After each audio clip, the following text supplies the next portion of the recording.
हिंदुस्तान में थिएटर के पितामह माने जाने वाले इब्राहिम अलकाजी का राज चल रहा है। पूरा कौन कौन साम्राज्य चल टीचर थे आपके समय, किन किन के साथ आप पढ़े? देखिए, वो ज़माना ऐसा था कि नया नया देश आज़ाद हुआ था, हर इंस्टीट्यूशंस को बनाना पड़ रहा था।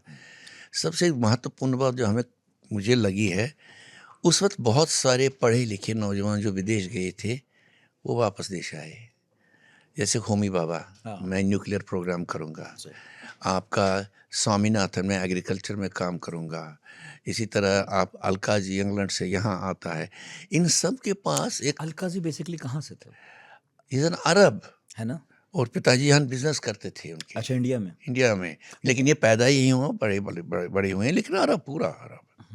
और फिर शादी वादी यही की। इराक ने कुवैत पर हमला किया था। कुवैत पे उसे इनकी फैमिली फंसी थी, फंसी थी। तो इस तरह वो हिंदुस्तान आ गए, लेकिन हिंदुस्तानी थे नहीं।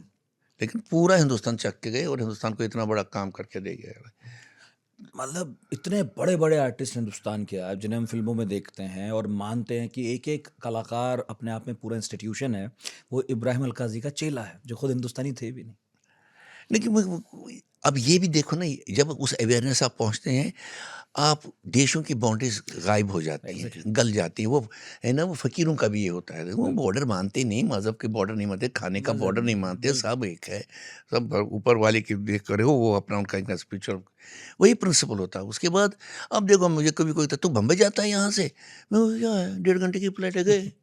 अब जब मुझे याद है, किसी ने मुझे कहा घर के बारे में, कश्मीर में, मैं घर क्या है यार, 70-80 साल के बाद छोड़ना ही है ना। अरे तो छोड़ के क्या जाता है, इसकी बात कर। जब तू जाता है तो छोड़ के क्या जाएगा, ये तो छोड़ना ही है। छोड़ना तो है यार, एग्जिट पॉइंट तो सबका है। तो कौन कौन टीचर थे? एक तो अलकाजी साहब थे, नेमी चंद्र जैन थे, जो बहुत बड़े विद्वान थे, क्रिटिक थे ज़बरदस्त, वो आलोचना के, और हमारे वो मॉडर्न इंडियन ड्रामा पढ़ाते थे।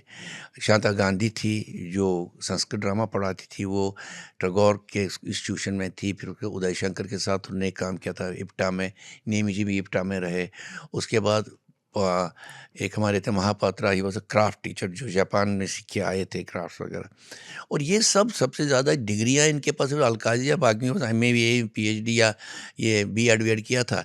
बट इनको तब यूनेस्को ने यूनिसेफ ने या कि यूनेस्को ने इनको अलग देशों में भेजा ट्रेनिंग के लिए, कि ये इंस्टीट्यूट बना। इंस्टीट्यूट का नाम national school of drama and Asian theatre institute था। इतनी पहचान बड़ी थी। मैंने जब पढ़ा, मैंने संस्कृत ड्रामा भी पढ़ते थे, मॉडर्न इंडियन ड्रामा पढ़ते थे, ग्रीक पढ़ते थे, यूरोपियन ड्रामा पढ़ते थे, जापानीज नो एंड कबूकी पढ़ते थे, बीजिंग ओपेरा चाइना का पढ़ते थे। इतना बड़ा सिलेबस, एशियन के इतना काम होता था वहाँ। अब वो कतरे नहीं होता ना, जब प्रोजेक्ट तुमसे होता है ना, तो प्रोजेक्ट काटते हो यार, पैसे खत्म हो गए, एक खिड़की बंद करो यार, नहीं खिड़की रहेंगी, रहने दो इसको। अब वो हो गया है, अब कट शॉर्ट हो गया, छोटा छोटा छोटा। और अब से कहते सिर्फ भारतीय पढ़ा दो। अरे भारतीय कैसे समझोगे जब तुमने जापानी नहीं समझोगे? पता चलेगा, कंपैरिजन में तो पता चलेगा कितना रिश्ता हमारा क्या है, इंटरलिंक। जैसे मैं नसीर से भी बात कर रहा था, मैंने उनका एक परफॉर्मेंस देखा, मुझे बहुत अच्छा लगा, तो मैंने उनको एक SMS भेज दिया, ये भेज दिया व्हाट्सअप, नसीर तुम्हें पता है तुम फ्लावर स्टेज पे पहुंच गए as actor. Now this is the term, flower stage का है एक्टिंग जो खुशबू है, और ये जापानी टर्म है, नो थिएटर की टर्म है, कि एक actor has reached a stage of flower. और सडनली यू लॉरेंस ओलिवर की आप किताब पढ़ेंगे जीवनी, उन्होंने भी फ्लावर का ही जिक्र किया है। तो ये तो देखना है ना, यूनिवर्सैलिटी कहाँ कहाँ इसका पता कैसे चलेगा अगर पढ़ोगे? पता ही नहीं चलेगा। अगर तुम घोड़े की तरह यही लगाओगे, दो यहाँ लगाओगे, तो क्या होगा। तो आपके साथ साथ कौन थे उस वक्त? मेरे बैच के हम तो 18 थे, तब बहुत सख्त मामला था पढ़ाई का। 18 में से 8 ही पास हो गए। हाँ, अब तो वही इतना सख्त था मामला। तो उस वक्त मालविका सिंह थी, जो सेमिनार मैगजीन चलाती है, वो थे। मीना वालावालकर थी, जिसने उसकी रोटी में लड़की का काम किया था, अगर याद होगा आपको। उसके बाद वो टेलीविज़न में गई। आप एक थी प्रतिभा मदकरी, वो अपना महाराष्ट्र के चिल्ड्रन थिएटर की बहुत वेटरन मानी जाती हैं। और बाकी कौन रह गए? बाकी Venkataraman, he died very young, वो कर रहा था कर्नाटका में काम। और 2 लोग तो फिल्मों में गए, उनका कुछ बना नहीं। बस तब तो बम्बई बात, मतलब नाम नहीं ले सकता था कोई कि तो हीरो। Film was never. बुरा बनाया था? हैं? बुरा मानते थे? बोले तुम्हें पहले ये बनना है, ये देवानंद की तरह कॉलर कीप इट डाउन, पूरा माइक्रोस्कोप। हर टीचर ऐसा था, ये नहीं कि मैं क्या ऐसा होते, सारे टीचर ऐसे ही थे। वो मतलब एक्टिंग को बहुत सीरियसली ले रहे थे। मतलब एक्टिंग क्या बेसिकली। एक इंसान बनाने में मुझे लगता है इनको समझ आया था कि जो नए बच्चे आ रहे हैं, इन्होंने ये तहजीब नहीं देखी है, प्रोफेशनल थिएटर वाला क्या होता है, प्रोफेशन में कितनी कमिटमेंट। ये नहीं कि पापा के लिए ड्रामा कर, पापा मैं ड्रामा कर रहा हूँ। You could go outside 1 hour before that, you are inside and you will only come after you finish the show. उसके बाद मिलने भी नहीं जाओगे बाहर किसी से, वो आएगा मिलने तुम्हें, तुम नहीं जाओगे बाहर। यहाँ होता है ना कि मैं हूँ, मेरा नाम मोहन है, मेरा श्याम है, होता है ना, नमस्ते तालियां बज। ना, यू आर कुछ professional, the dignity of art.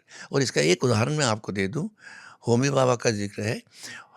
Homi Baba nuclear scientist थे, MG के मेनन उनका दोस्त थे, वो भी न्यूक्लियर साइंटिस्ट थे। उनको उन्होंने अमेरिका से लाया, उन्होंने TIFR बनाया, टाटा इंस्टीट्यूट ऑफ एनर्जी। वहाँ पर बाला सरस्वती डांस कर रही थी। अच्छा। ये मुझे KG मेनन ने, या मैंने उनका इंटरव्यू किया। इंटरवल हो गया, सडनली बाबा उठ गए, उसने कहा MG के बाहर आ जाओ, coming out, this is what we to get back, this is what we have lost in India. कहता मुझे समझ में, what is he talking, whatever we lost is, होमी क्या लॉस, क्या, did you see the perfection in dance, did you see that, that is Indian science has to get back. They see Indian sculpture, it is perfect, we have to get it back. और उसका extension आप देखो, अगर आपको बाबा atomic lab से आए, पहला reactor वहाँ शिवलिंग का बना है, यूँ देखा होगा आपने। तो उनसे पूछा ये क्या बनाया तुमने, he designed it. He said हमने एलिफेंटा है, you can't create an obnoxious structure this side. Shiva है, इटर्नल एनर्जी है, and you are creating nuclear energy. ये सोचना, जो कि it doesn't remain only as a formula, it goes जो beyond. फ्यूजन है। फ्यूजन है।